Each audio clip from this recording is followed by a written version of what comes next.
Okay mga kapatid, nandito na naman po tayo sa isang reaction video. May panonoorin na naman po tayo. Galing naman ito sa ating Pinas News Insider. Ano kaya ang nilalaman ng balitang ito? Nang magawa na ho natin ng reaction video, kapag hindi nyo pa ito napapanood, tara sasamahan ko po kayo. Ito ang title. Hala, biglaan to. Ping Lacson pinakita na ang listahan. Oy, anong listahan yan, ano? Napaamin si Pudero, PBBM, Tamba at media. Gaano ito katotoo mga kapatid?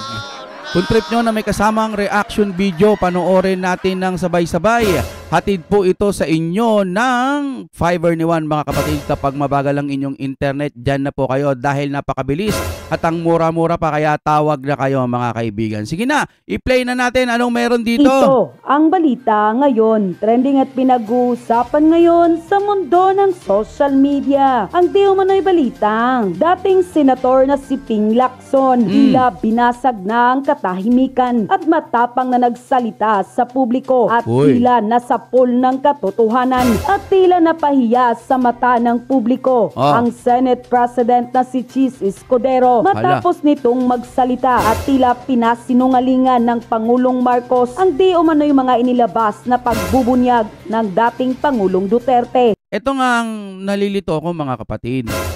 Kasi nung nilabas yan ng Tatay Digong natin, nilabas niya. Sabi ng ganon, maraming blanco. Sabi ni PBBM, sinungaling. Ngayon, ibig sabihin ba sinungaling din ba si ate? Yun lang, napaisip lang ako. Siyempre, kung sinungaling si Tatay Digong na nagbunyag siya ng mga blanco, ibig sabihin yung mga nagsalita ng blanco rin, gaya po ni Madam Amy Marcos, paano ko pa nang pipirmahan yung blanco? Sabi niya ng gano'n. Ibig sabihin, nagsisinungaling din ba yun?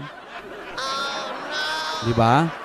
Si Ate Marcos din ba nagsisinungaling? Tanong lang naman din po yan. Okay. Patungkol sa mga kababalaghan na nangyayari sa BICAM na di umano'y may mga blank figures na pirmado pa mismo ng mga senador at kongresista. Pero bago ang lahat, kung bago ka pa lamang sa aming channel, please huwag kalimutang mag-like, subscribe at i-click ang notification bell para mas maging updated ka palalo sa lahat pa ng bagong video na i-upload namin. At ito na nga mga kababayan, sadyang totoo talaga ang kasabihan na walang lihimang hindi mabubunyag. Matapos ang pananahimik ng dating senador and now running for senator sa 2025 election na si Ping Lacson, binasag na ang katahimikan at matapang na nagsalita sa publiko at tila nasampal ng katotohanan. Pero ang pagkakaalam ko, kaalyado niya pa to ha. Hindi umano'y mga kabulastugan ng gobyernong ngagba ngayon, lalong-lalo na ang Senate President na si Senator Chis Escudero. Matapos nitong ipinagtanggol ang di umano'y kapalpakan ng gobyernong ngagba ngayon at pinasinungalingan ang nakakagulat na pagbubunyag ng dating Pangulong Rodrigo Duterte patungkol sa di umano'y mga blank figures sa 2025 national budget. Ayon pa sa inilabas na pahayag ng dating senator na si Ping Lacson, and I quote, "On the reported blank appropriation in the 2025 budget, the BICAM report on 2025 budget that reportedly contained blank appropriation and was signed by the Bicameral Conference Committee members looks like a repeat of 2019 General Appropriation Act when former President Rodrigo Duterte veto 95.3 billion upon then Soto lead Senate strong representation after we discovered anomalous entries in the printed enroll bill that were not reflected in our ratified BICAM report." Ang pagkakaalam ko, noong 2019, may nakita rin po si Tatay Digong natin na katulad ng ganito. Binito niya pero malaki yun, bilyon ha. naharang niya, no? Ang galing, ang galing. The Filipino Parang taxpayers ganyan din. deserve an explanation, an examination of the enrolled bill printed by the House of Representatives and comparing it with the ratified BICAM report will expose those responsible. Unless we examine the enrolled bill that Congress transmitted to Malacanang, we cannot determine yet who filled those blanks. House of Representatives or Malacanang, a BICAM report cannot be amended. It is only subject being ratified or rejected by either or both houses. If the enrolled bill is different from the ratified BICAM report, the HOR being in charge of the printing should explain. As in the case of the heavily vetoed 2019 GAA, if the enrolled bill still contained the blank spaces, the burden shift to the executive branch, particularly the Department of Budget and Management. At pinagdiinan pa nito that the Filipino taxpayers deserve an explanation, an examination of the enrolled bill printed by the HOR and comparing it with the ratified BICAM report. Ito iniisip ko Oo, ang dami na pong mga lumalabas na ganito na kailangan po gawan ng aksyon. Ang tanong natin dyan, kasi ano yan nagtuturoan, bukod sa nagtuturoan, base lang sa opinion ko, no, nagtuturoan o hindi naman kaya dinideny nila. Sino ba ang pwedeng gumawa ng aksyon? Kailangan kasi lagi tayong mag-a-action, no? Hindi ho laging puro na lang nakikita natin, labag sa konstitusyon. Yan, paulit-ulit natin sinasabi yan. Hindi po laging kailangan merong ganun na lagi nating napupuna. Oo nga, napansin natin, tama nga yung pinupuna. Pero sino ba ang pwedeng umaksyon? Yan, pa-comment po mga kapatid. Thank you. Those responsible, unquote. Ito na yung ang tawag ni President Bongbong sa ang description na ginawa niya. Sabi ko, mabait talaga si Presidente. Suboptimal. Sabi ko, hindi suboptimal itong budget ng 2025. Subpar. Maraming problema. Lalo ngayon, may lumabas na naman panibagong issue na hindi natin alam kung ano yung totoo. Of course, sinabi ni Congressman Sid na allegedly may blanco. Yeah. Maybe he was looking at another document. But ito, i-fast-track natin yung proseso kasi iwanan na natin yung General Appropriations Bills ng House at saka ng Senate kasi i-reconcile yan sa BICAM. Fast forward tayo sa BICAM. Kung ang nakita ni Congressman Sid, yung unsigned na BICAM report, na iyon pa lang yung pipirmahan ng mga senador, well, baliwala yon kasi hindi naman yun ang BICAM report.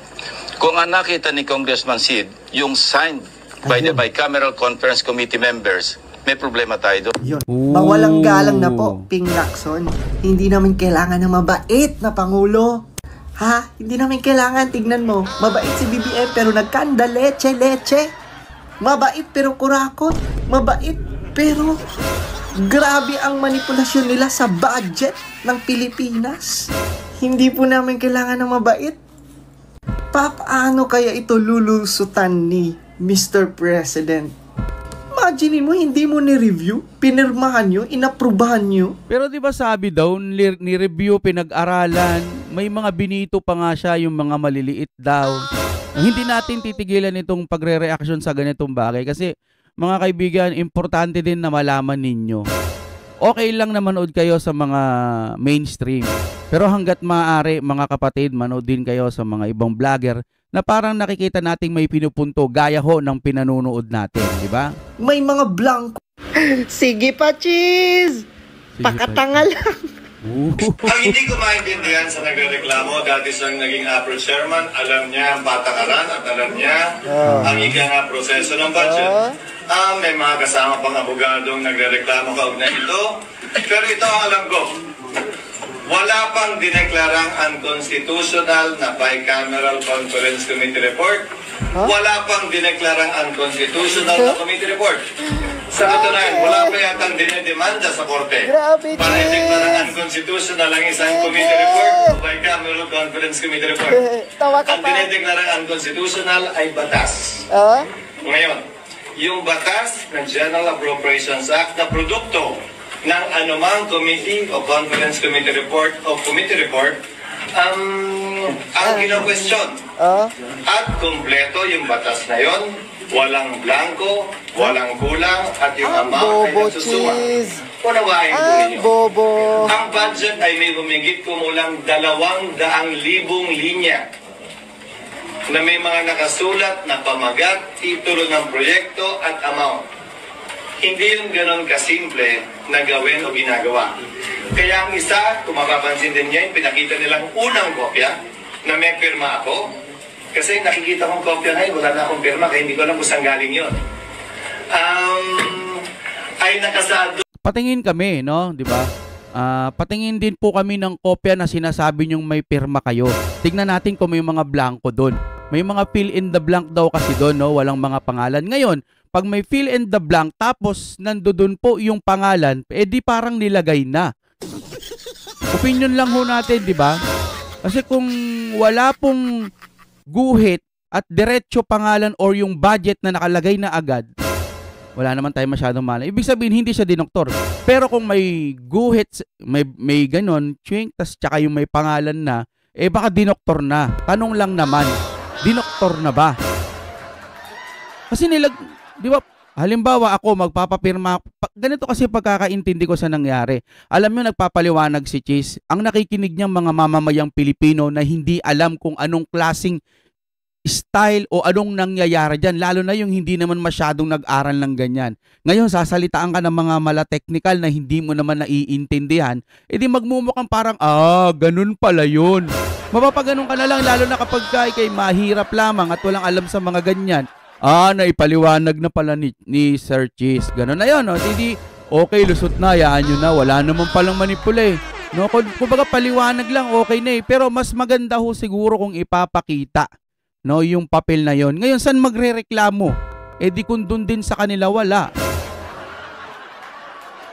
Sample lang, sample, no? Hindi natin tinutukoy sila. Halimbawa, ako yung kurakot. Halimbawa lang, no? Tapos may mga nagrereklamo. Ang pwede lang nilang puntahan, ako. Diba?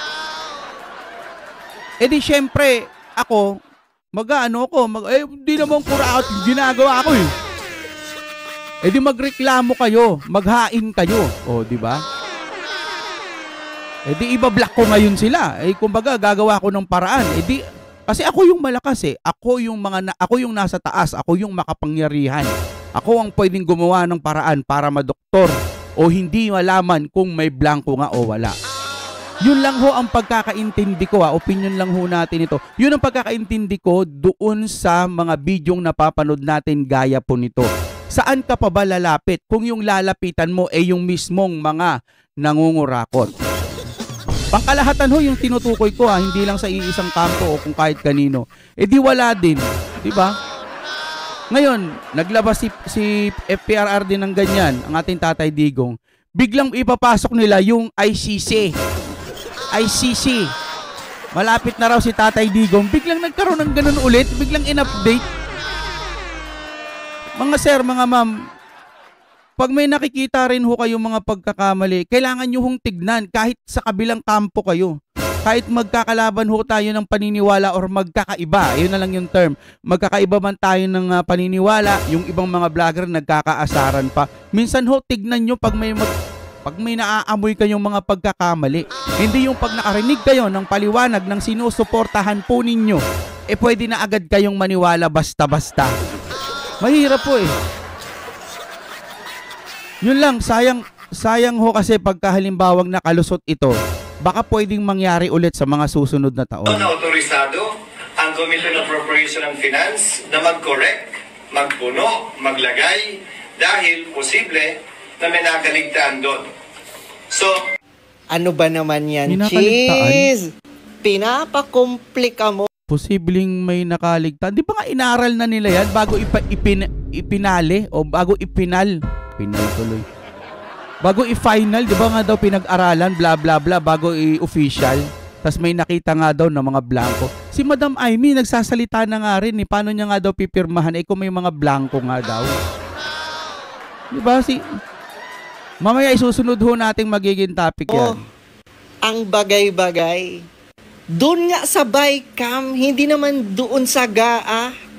Kasi di ba sa Bycam, i-check kung dadagdagan ba o steady lang ang budget ng isang departamento. So yung idinidinay nila, yung iba, hindi yung tinutukoy ni FPRRD, ayon ho sa napapanood ko.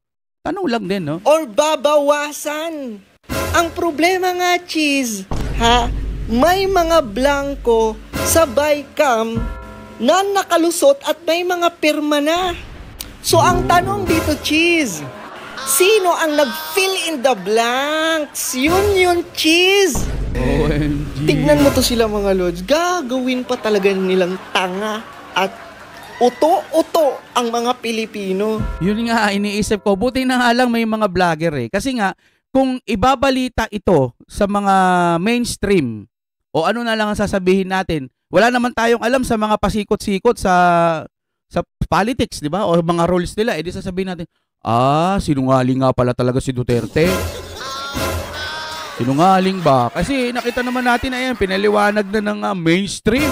Ito, mapagkakatiwalaan tong mga mainstream natin, kaya tama yung sinasabi nila. Di ba? O ganun ang mangyayari. Tapos mapapasama ang Duterte. Pero kung hindi natin kakalkalin ang ibig sabihin nito, mabuti na lang may mga ganitong mga tao, mas matatali. Ako, talagang panunood lang mula noong nagre-reaction video tayo, gumagawa tayo ng mga opinion. Hindi kasi tayo maalam. So parang ako yung nagiging tulay ninyo para panoorin natin yung mga ganitong mga balita. Diba? Ipinapaliwanag na iba yung sinasabi ni Chase, iba rin yung pinapakita ni Tatay Digong. Iba yung paliwanag. Kaya ang nangyayari, mga kaibigan, base sa opinion ulit natin, nilolor tayo sa iba. Nilalansi tayo, pinupunta tayo sa ibang topic na hindi naman yun yung tinutukoy ng ating Pangulong Duterte. Yun lang ho, pagkakaunawa ko. Diba? Diyos ko naman, Cheese Escudero, kala ko ba matalino ka? Magre-react ba si Tatay Digong? Magre-react ba ang ibang kongresista kung tama yung BICAM report? Naalala ko si Drilon nagsalita din, di ba? Yung nakikita natin noon ng kampanya, pinapakita ni Sir Ben Barubal na laging tulog ng tulog. May mga kumalat na memes na tulog ng tulog yon doon. Si Sir Drilon, ang sabi lang, napanood ko lang din kasi to kay Sir Badong, no? Ang sabi kasi ni Drilon, wala naman daw alam si Duterte kundi extrajudicial. Yun lang daw ang alam. So ibig sabihin yung mga pagbabagong nakita ng mga tao, hindi niya nakita. Baka nga kasi laging tulog ng tulog. Naalala ko lang, wala naman daw kasing alam ang Tatay Digong natin kundi extrajudicial killing daw. Yun lang ba ang ginawa ng Tatay Digong o yun lang ba talaga ang nagagawa ng Tatay Digong? Ibig sabihin, sinungaling yung ratings na 80%. Kontento yung mga mamamayang Pilipino sa pamamalakad ng Tatay Digong natin. Doon lang ako nalilito kay Sir Drilon din eh. No? Naalala ko lang, pinanood ko lang din kasi yun. Parang, yun lang ang alam ng Tatay Digong. Paglabas nga namin after po ng COVID, nakita natin may mga bago ng mga tulay. May mga bagong proyekto. Sundan na natin yung kwento. May nakita din kasi akong post ni PBBM na sa madaling salita, hindi ko kasi masyadong na-gets yun, hindi ko masyadong naintindihan. Ang pagkakasabi niya, hindi kasi nila nakuha yung gusto nila sa akin, kaya parang sinisira nila ako. Sabi daw ni PBBM. Ano ba ang gusto namin kay PBBM? Pagbabago, magtrabaho ng maayos. Ipagtanggol si BP Sara dahil si BP Sara gusto lang niya mapaunlad ang ating bansa. Yun ang gusto ng mga mamamayang Pilipino. Sundan yung mga proyektong ginawa ng Tatay Digong. Ano nang nangyayari? Yun ang gustong makuha ng tao, satisfaction po kay PBBM. Yun lang naman, hindi naman inaaway eh. Ang problema, sinasabihan pa na sinisiraan si PBBM, hindi naman. O halimbawa, sinabing flood control, hindi naman naramdaman. Sinisiraan ba yon? Yun yung mga opinion ng mga tao. Dahil after niyang magsalita nung SONA, isang araw ba o 2 araw, biglang nagkaroon po ng malaking pagbaha sa Kamaynilaan. O sa iba't ibang dako ng Pilipinas, diba? At sumunod, talagang laging may baha-baha na. Ano nang sinasabi nila? Sa ibang bansa din naman daw kasi binabaha. Wala na kung gano'n ang salitaan. Kaya nagkakanda, buhol-buhol na eh. Kailangan ho talaga, iisa tayong mga Pilipino na gustuin po natin na mapaunlad ang ating bansa. Gaya ng sinasabi rin po ni Tatay Digong at ni BP Sara. Si BP Sara nga, mayroong libreng sakayan eh. Si PBBM ba meron? O, sana meron. Sana. Pero kung wala, huwag niyong pakialaman si VP Sara dahil si VP Sara nagtatrabaho ng maayos. Nakakuha ang GMA Integrated News ng kopya ng BICAM report ng 2025 National Ito na, magbabalitan na rin yung isa sa mainstream. Budget mula kay Congressman Raul Manuel ng Raul na Kabataan yan, Party List. Aniya, tugma raw ito sa mga blankong ipinunto sa inilabas na dokumento ni na Congressman Eto na, GMA na rin ang nagsasalita, mga kapatid, na mukhang sinasabi na nagtutugma din yung sinasabi na may blankong papel. Tingnan natin ha. Nakakuha ang GMA Integrated News ng kopya ng BICAM report ng 2025 National Budget mula kay Congressman Raul Manuel ng Kabataan Party List. Aniya, tugma raw ito sa mga blankong ipinunto sa inilabas na dokumento ni na Congressman Isidro Ungab at dating Pangulong Rodrigo Duterte. GMA na nagsabi niyan. GMA na ang nagsabi. Kayo, mga kapatid, kung nakaabot kayo sa bidyong ito, comment po kayo dyan. Manuel, ang BICAM report na ito na may mga blanko ang siya ring niratipikahan ng Kongreso. Aniya. Ayun din naman pala eh. Kalaban yan si Raul Manuel. Ayaw niyan sa Duterte. Ayaw din nga niyan kay PBBM eh. Pero sa ngayon, magkakakampi ang mga yan. Diba? Binigyan daw ng kopya ng BICAM report ang lahat ng kongresista noong Disyembre bago ito isinalang sa plenaryo para maratipika. Ang problema, in-email lang daw ang soft copy nito. Kulang isang linggo bago... Putik niyan, in-email lang, walang hard copy. Anak ng teteng naman. Email na lang pala eh. Malay mo, sige, pwede. Technology. ang ratifikasyon. Sino ang sinungaling ngayon? Putik niyan, in your face, mga kapatid. Napakalinaw, ayaw nyo pa rin maniwala. Kahit kakampi nyo yung kabila, mga kapatid, gumising tayo, wag natin itanga-tanga yung mga mamamayang Pilipino natin, di ba? Wag nyong gawing syunga-syunga ang mga mamamayang Pilipino natin. Wag nyo nang ipagtanggol pag alam nyong may pagkakamali na. Yun lamang, hindi naman natin sila inaaway, may mali lang po. Baka naman po pwede nyong i-correct. Di ba mga kapatid, hanggang dito na lamang. Maraming salamat sa inyong panonood. Sana mag-like kayo sa ating video. Maraming salamat po ulit.